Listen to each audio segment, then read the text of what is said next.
wabarakatuh. Waalaikumsalam. Bismillahirrahmanirrahim. Alhamdulillahirabbil alamin. Wassalatu wassalamu ala asyrofil anbiya'i wal mursalin sayyidina wa maulana Muhammadin wa ala alihi wa sahbihi ajma'in, amma ba'd.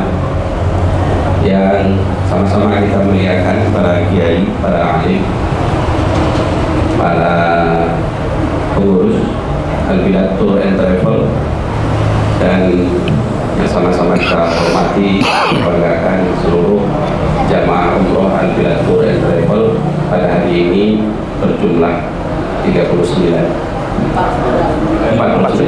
Jadi jangan perhatikan dulu. Yang pertama, puji syukur kita panjatkan kepada Allah Subhanahu wa Ta'ala.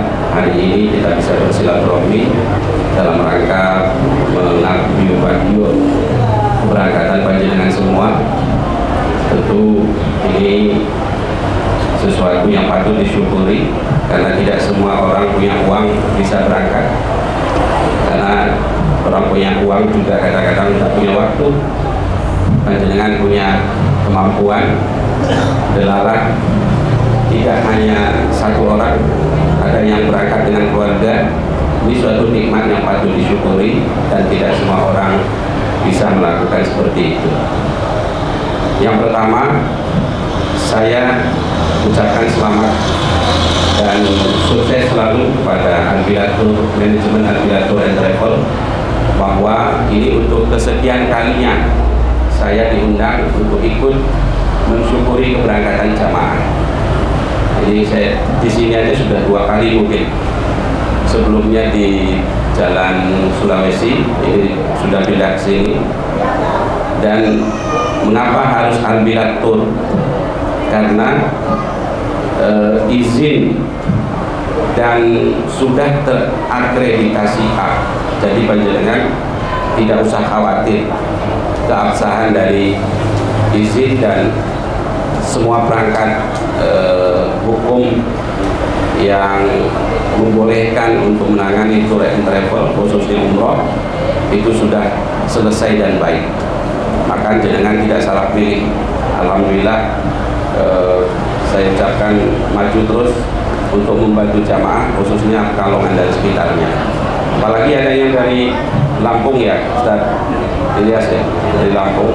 Kalau sekali-kali nanti dari Aceh, dari Medan, transitnya ke kota Pekalongan. Itu yang pertama. Yang kedua, perlu kami sampaikan bahwa salah satu ciri travel umroh yang sehat itu adalah adanya kewajaran dan open management.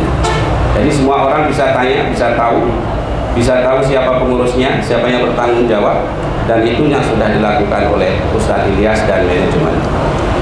Yang kedua, itu masuk akal. Masuk akal itu bagaimana? Umpamanya harga umroh perjalanan itu wajar. Jenengan hitung sendiri kalau kamarnya berapa, flightnya return berapa, kemudian keuntungannya berapa, itu bisa dihitung. Kalau dulu, mengapa banyak travel biro umroh yang kolaps, kemudian bermasalah dengan hukum? Itu karena memang tidak wajar. Masa 12 juta bolak-balik 15 hari itu bisa dilakukan? Nggak mungkin. 12 juta itu harga flight aja nggak cukup. Itu Pak Ilyas ya. Jadi ini jenengan, saya kira harganya mesti lebih dari 25 juta. Gitu ya? Ya. Tapi masih di bawah 30 juta. Sekitar 30. 30. Oh, itu sangat beralasan dan sangat wajar. Maka jangan dicari nanti murah tapi nggak sampainya ke Pondok Gede. Jadi begitu. Nah, ini sangat wajar dan patut untuk ditularkan kepada teman dan tetangga yang lain. Kemudian yang ketiga, saya berharap karena panjenengan bisa berangkat, dan mudah-mudahan semakin banyak orang yang beribadah, semakin banyak orang yang umroh, semakin banyak orang yang berangkat haji, itu akan semakin banyak yang orang peduli kepada sosial. Jadi kepedulian terhadap sosial itu berangkat dari hablum minallah seseorang. Selesai hablum minallah itu tidak akan rampung sebelum hablum minannas diperbaiki dengan baik.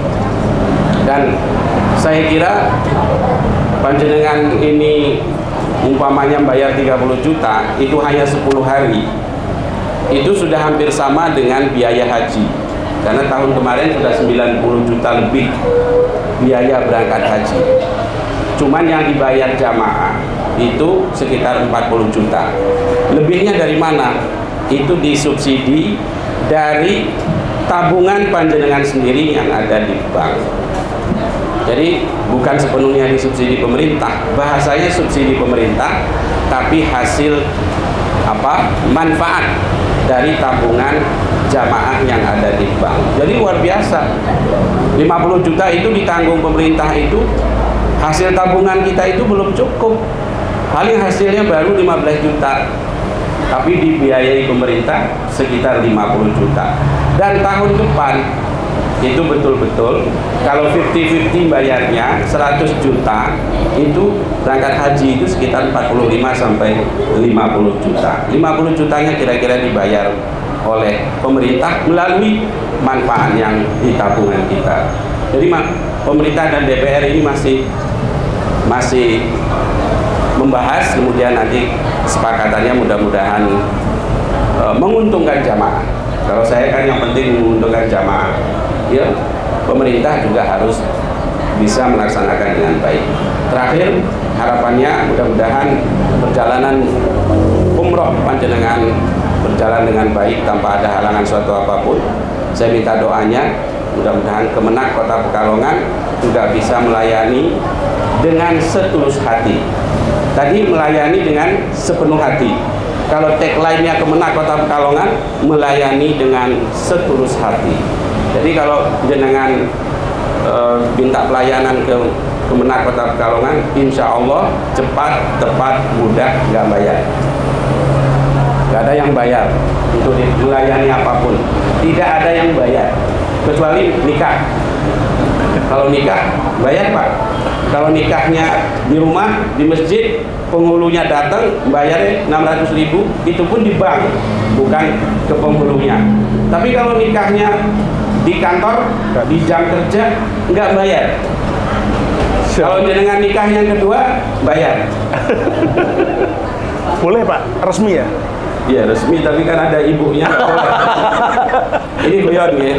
Alhamdulillah, selamat keberangkatan panjenengan, mudah-mudahan kembali dengan sehat dan haji yang diterima oleh Allah Subhanahu wa taala. Demikian yang dapat saya sampaikan. Mohon maaf atas segala kekurangan. Wallahul muwaffiq ila aqwamit thoriq.